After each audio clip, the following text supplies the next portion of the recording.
स्वागत है आपका हमारे चैनल स्ट्रॉन्ग एजुकेशन एकेडमी में। आज की वीडियो में हम जानेंगे कि आवेश का संरक्षण क्या होता है। तो सपोज कीजिए आपके पास दो वस्तु है। अगर आप उन दो वस्तु को आपस में रगड़ते हैं तो एक के इलेक्ट्रॉन दूसरे के पास चले जाते हैं। जैसे फॉर एग्जांपल अपने पास दो आवेशित गोले हैं, एक ये है और एक ये है। जब मैं इन दोनों वस्तुओं को आपस में रगड़ता हूं, इस तरीके से मैं आपस में इनको रगड़ूंगा। पहले मैंने दो गोले लिए, एक ये है और एक ये है। इसको ए मान लीजिए, इसे बी गोला मान लीजिए। जब मैंने उन दोनों वस्तुओं को आपस में रगड़ा, ए और बी को, तो इसके इलेक्ट्रॉन इसकी तरफ चले जाएंगे। इस वाले गोले के इलेक्ट्रॉन इस वाले की तरफ चले जाएंगे, जिसकी वजह से इस वाले गोले पर इलेक्ट्रॉन की कमी हो जाएगी और बी पर इलेक्ट्रॉन की अधिकता हो जाएगी। तो फिर हमारा जो ए वाला गोला होगा वो धनावेशित और बी वाला ऋणावेशित हो जाएगा।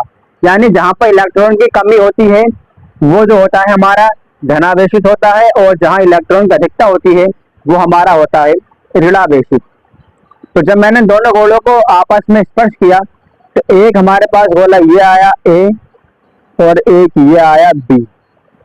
तो ये हमारा नेगेटिव है, वो पॉजिटिव है, और ये वाला हमारा नेगेटिव यानी ऋणावेशित और ये धनावेशित है। तो यहाँ पर क्या हुआ कि ना ही हमने यहाँ पर आवेश को उत्पन्न किया है और ना ही हमने यहाँ पर आवेश को नष्ट किया है, बल्कि दो गोलों को मैंने आपस में स्पर्श किया, जिसकी वजह से इन दोनों पर आवेश उत्पन्न हो गया।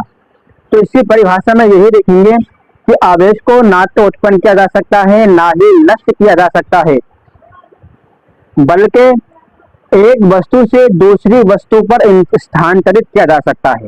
यानी आवेश को ना तो उत्पन्न किया जा सकता है ना ही नष्ट किया जा सकता है, बल्कि एक वस्तु से दूसरी वस्तु में आवेश को स्थानांतरित किया जा सकता है। उसी परिभाषा में यही लिखेंगे, आवेश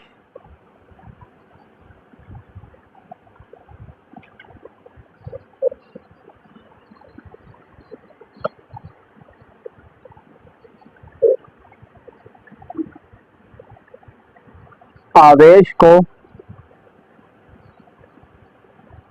ना तो उत्पन्न किया जा सकता है ना तो उत्पन्न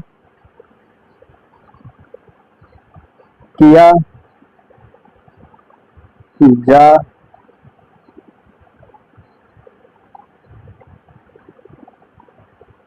सकता है, ना तो नष्ट किया जा सकता है, ना तो नष्ट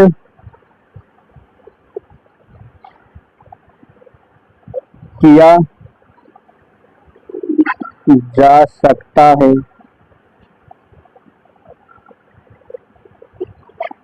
आवेश को ना तो उत्पन्न किया जा सकता है ना तो नष्ट किया जा सकता है, लेकिन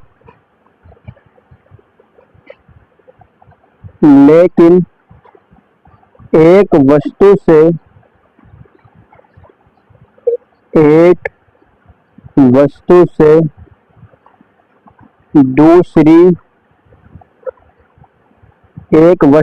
दूसरी वस्तु में स्थानांतरित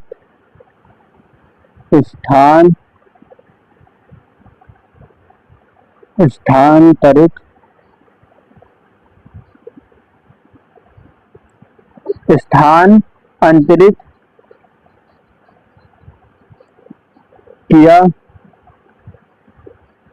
जा सकता है। आवेश को ना तो उत्पन्न किया जा सकता है ना तो नष्ट किया जा सकता है, लेकिन एक वस्तु से दूसरी वस्तु में स्थानांतरित किया जा सकता है। वही हमने आपको करके दिखाया एग्जांपल कि दो मैंने गोले लिए जो अनावेशित यानी जिनमें कोई भी आवेश नहीं है। जब मैंने दोनों को आपस में स्पर्श किया तो एक हमारा पॉजिटिव होता है और एक नेगेटिव होता है, क्योंकि इस वाले के इलेक्ट्रॉन इसमें चले जाते हैं, यहाँ पर इलेक्ट्रॉन की कमी हो गई और यहाँ पर इलेक्ट्रॉन की अधिकता हो गई। यही कहा है कि ना ही हमने यहाँ पर आवेश को उत्पन्न किया है, ना ही नष्ट किया है, बल्कि एक वस्तु से दूसरी वस्तु में यहाँ पर इलेक्ट्रॉन चले गए हैं। उम्मीद करता हूँ यहाँ तक आपको अच्छे समझ में आ गया होगा। मिलते हैं नेक्स्ट वीडियो में।